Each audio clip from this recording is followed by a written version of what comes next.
Hi, David Vizard here, and you are watching PowerTec 10.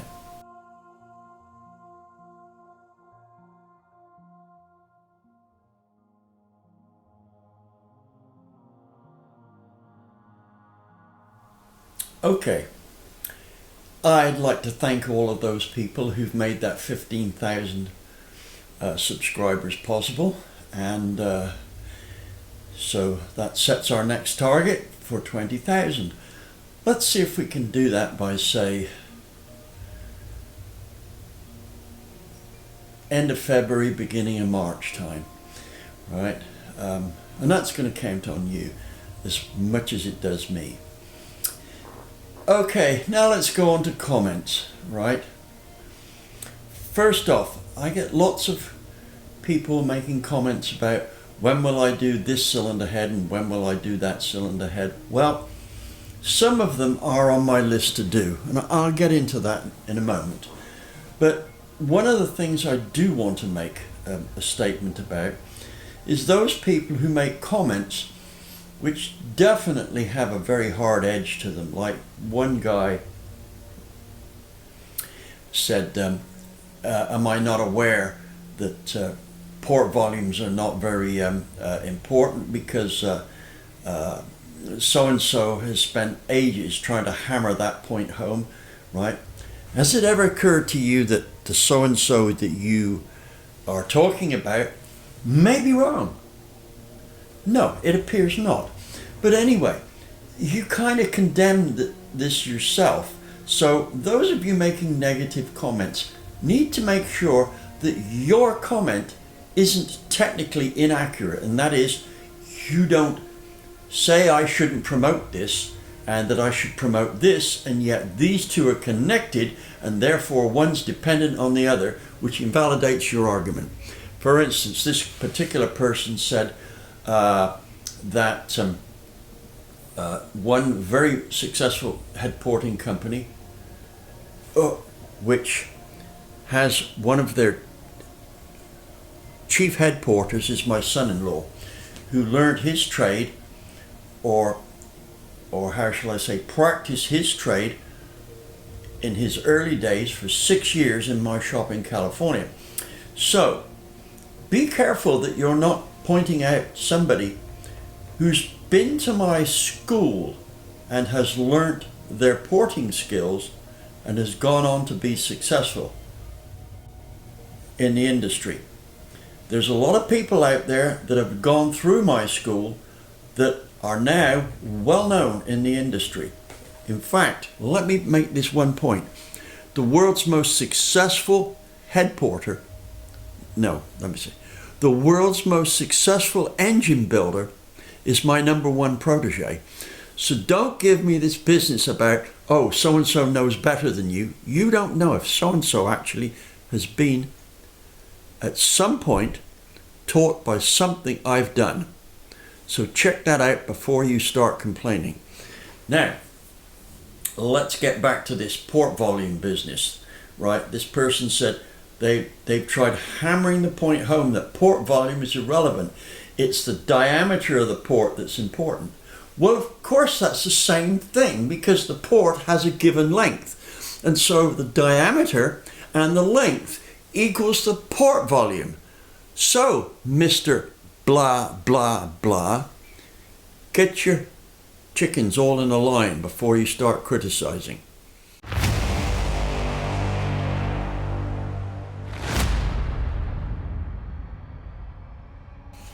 Now then, let me say, now I use that term blah, blah, blah there. Let me say anybody who has to use the term blah, blah, blah in their report, and I looked this up in one of my psychology books, is they either have limited vocabulary or they have limited thought capability such that they have to put some anger into it to be able to make it look like it's substantial, right? That usually means that they are not too confident in themselves, so they exchange technology for anger. And there's a third reason, and I simply can't remember that. But my point is, I'm far more likely to treat your criticism with respect if that criticism is made with respect, right? Those angry criticisms, they don't sit too well with me, right? That person needs to learn some manners. And I'm good at teaching people that as well. So take that in mind.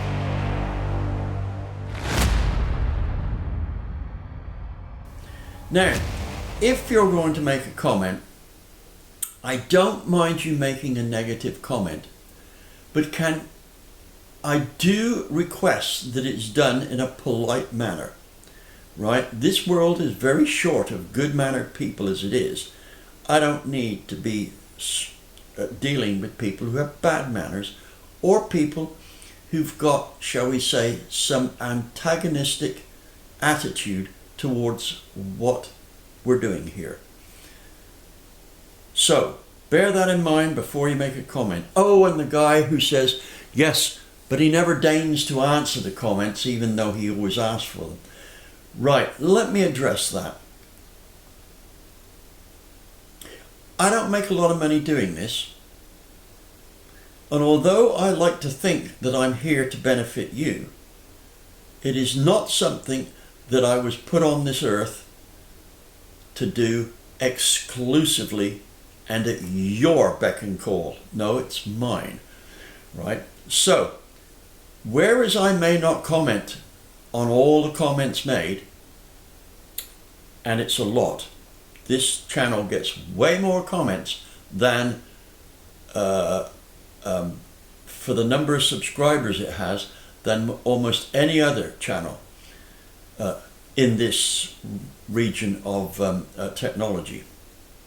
So, even though I may not reply to your comment, I do read pretty much every single comment and I take note.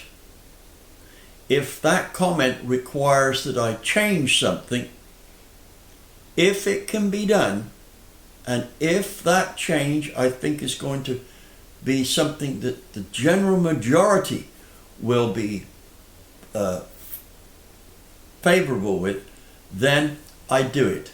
But that doesn't mean I have to, that's my response to the comment, not saying, yes, okay, I'll do that, or explain anything, right? So you'll notice most of the comments I do are done very late at night and sometimes early into the morning. Look, I'm coming up for 80 years old. I do not need any more work than I've got. I already still do maybe 8 or 9 hour a day work, right? Let's see how many of those indignant comment makers do that. No, they must have more time to burn than I do. Anyway, I've got a lot to do here. I have a lot of projects to do. I am years behind where I should be, and that's not good. So please remember that I do my best for you. Can't do any better than that. Now let's go on to another subject.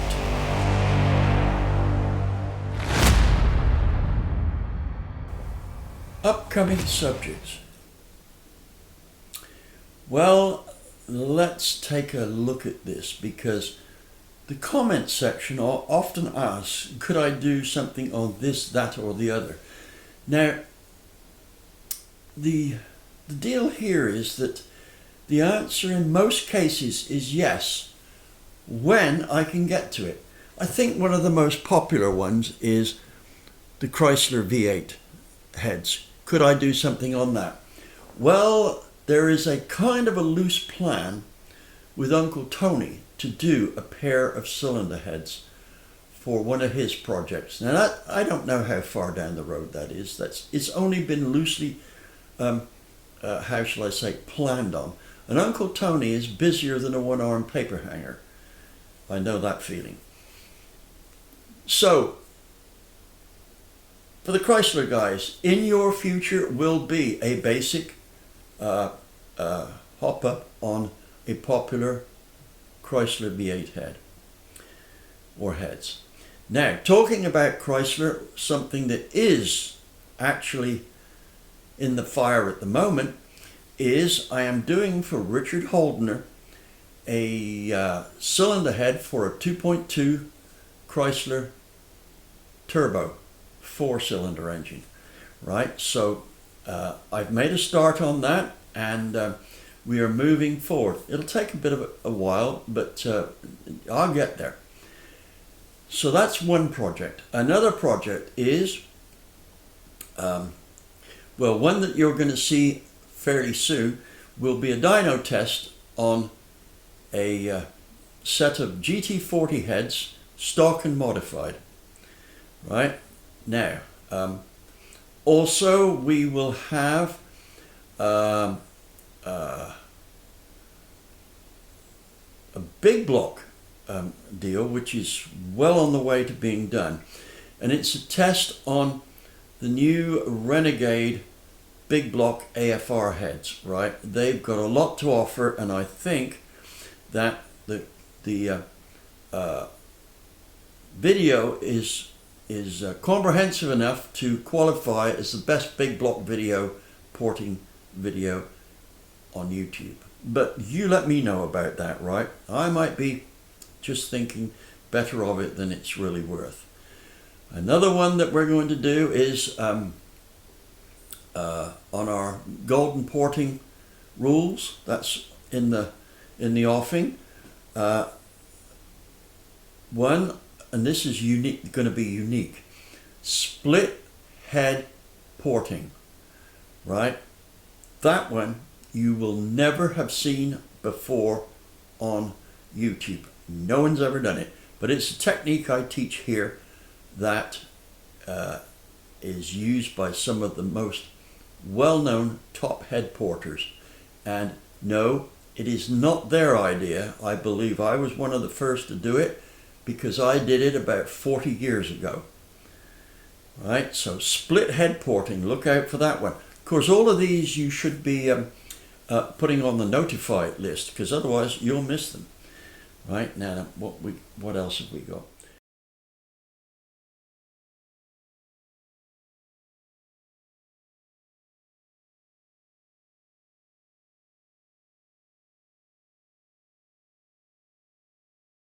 We are going to be looking at 3 different kinds of intake manifolds, all of them relatively unique. Well, in fact, one of them is totally unique, right? So that's there. That'll be 3 videos all on intake manifolds. What else have we got? Oh yes, and this is one that's also going to be a relatively rarely touched on subject. Port filling. Right now, all of the porting that we're doing involves removing metal.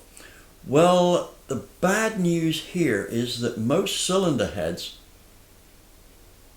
don't have enough material, unless it's a porter only type cylinder head like Brodex puts out.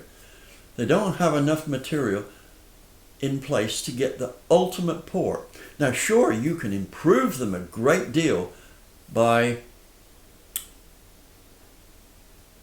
removing metal in critical spots, but nobody, or almost nobody, ever talks about putting material back in spots which are upsetting the status quo of how well the port works. We'll cover that. That's going to be done virtue of Goodson supplying me the materials ad lib to be able to show you all the different ways you can easily make ports much better by putting material back in. Do we have anything else? Yes. I'm going to start my rundown, and I mean rundown, of all the things that camshaft companies do wrong, right? And here's the thing that kind of aggravates me. Very few people realize just how poorly the camshaft companies service their customers in terms of what the product is capable of compared with what it delivers, right? So cam companies, please note, and any of you that are associated with or have friends that work at cam companies, tell them that I'm on the hunt for them, right? And I'll tell you what really upset me here. Somebody at Lenati was asked if they could buy a cam like I spec'd out for them. And the guy said, well, we don't do those anymore because it's kind of old school. Lenati, let me tell you something. You're at least 20 years behind where I am, maybe more.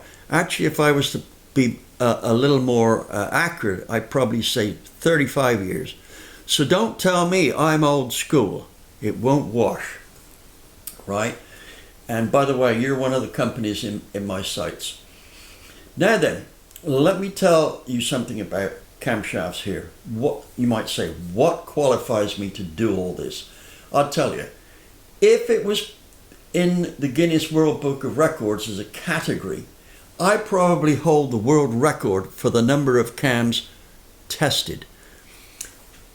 Back in the day, when I was working mostly in the UK, I made millions of dollars for cam companies by speccing out their cams my way. I literally showed every European cam company how it was done. Now then, this is the interesting thing. Those that ignored me lost a fortune. And I'm not talking about a couple of $100,000. I'm talking about some of them went bankrupt, right? I'm talking millions. The one company that did not ignore me but took me up on this, the boss said, put your money where your mouth is. So I did, and I showed them exactly how it was done, right?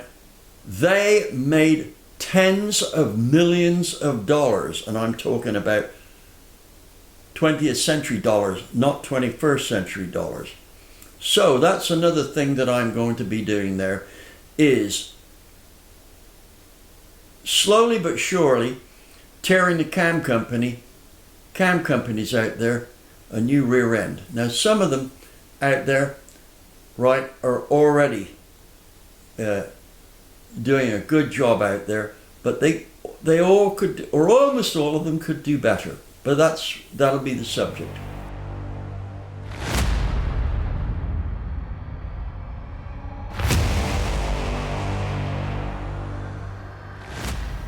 Now then, what else am I going to do? I'm going to be looking at oil pumps, oil pans for power loss, and things like this. Ignition, got a really good ignition deal coming up here. When I say coming up here, it's going to be next year before it's out. But that's about where we are. So with that, let me leave you to ponder on what I've said here. And again, I would like your comments. Don't expect a reply. I would like your comments done politely. I would like you to hit the likes and not likes, right? That's fine. And I'd like you to subscribe, right? We got to 15,000 the other night. I'd like to make that 20,000 by sometime in February or March. Thank you for watching.